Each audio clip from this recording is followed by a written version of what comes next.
Ladies and gentlemen, please welcome to the stage, Eddie! Hi everybody. Today I really want to talk to you guys about an elephant that's been standing in the room with me. I think it's time for me to let it go. It's an elephant that's been chasing me around my whole life. It's not a pink one, like a lot of you are probably thinking, but it's an elephant that a lot of people in this room might be carrying actually.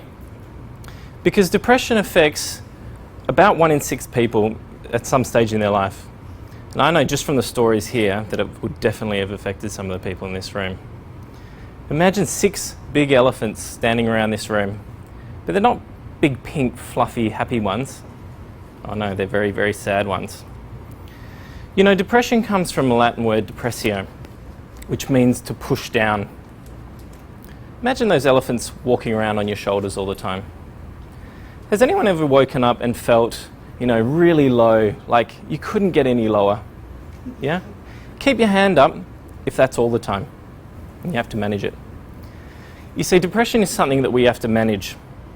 So today I'm going to talk about the jigsaw puzzle that is managing depression throughout your life.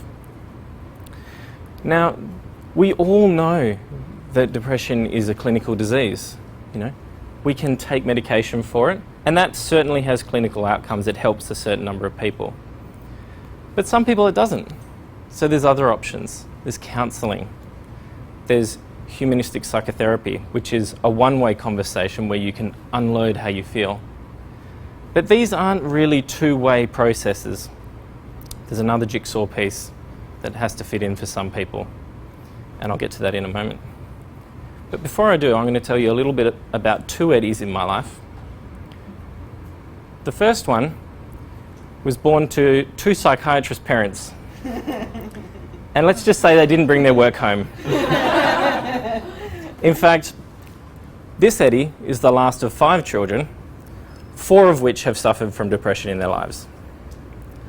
And looking back in his past, if I look back at Eddie's ancestry, at court documents, at marriage and death records, a picture becomes very clear.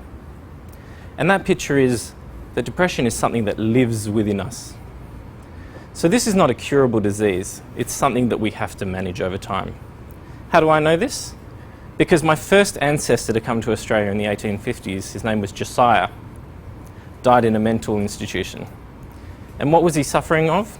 He was suffering from melancholy, which is what we now know as depression. Along the line, there was no difference. Court records here and there showed a consistent ability of my ancestors to find themselves in tricky situations, which often involved alcohol. And if you guys know a bit about depression, you'll know that people self-medicate, and they often do it with alcohol. In fact, it's been a traditional means of self-medication.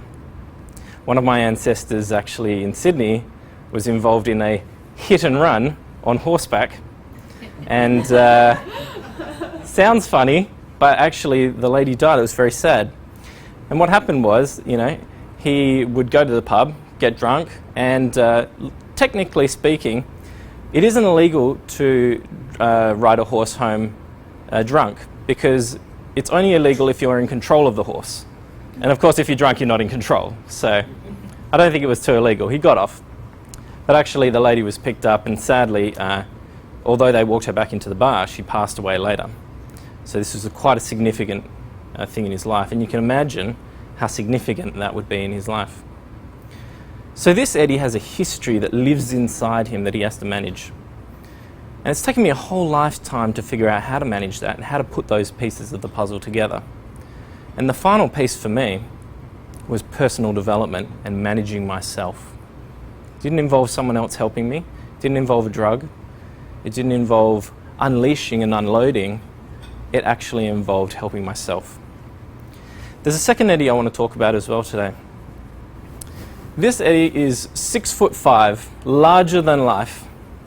He's South African. He was my best friend. Growing up as a child, I was often left alone with 2 parents that were always working. I felt very alone. And I don't know if you guys have ever felt this feeling, but having someone that truly understands you especially for men, having a male-to-male intimate relationship with a guy is something that you really cannot get over once you've lost. I've got 3 brothers, but my closest brother was Eddie. When I was 17, suddenly Eddie was gone. He took his own life, and the most beautiful mind that I ever knew was then left in a garden bed. I'll never forget walking to the hospital, his big hairy chest, and putting my face on him and just weeping into his chest. You know. On the bright side, someone got Eddie's heart, so the story of him goes on, and that's still beating today, and that gives me some solace. But the bad news of organ donation is that Eddie used to smoke a blunt or 2 and no one got the lungs. But the point is, if I could go back in time and I look at that situation, I've thought about it for years and I've thought, what would I do if I could go back in time and talk to him then? Talk to both the Eddies. And what I would do is I would advise them to go to coaching. Because I know for me personally, it's something that's completely changed my life and taken me from rock bottom to the top. Thanks a lot.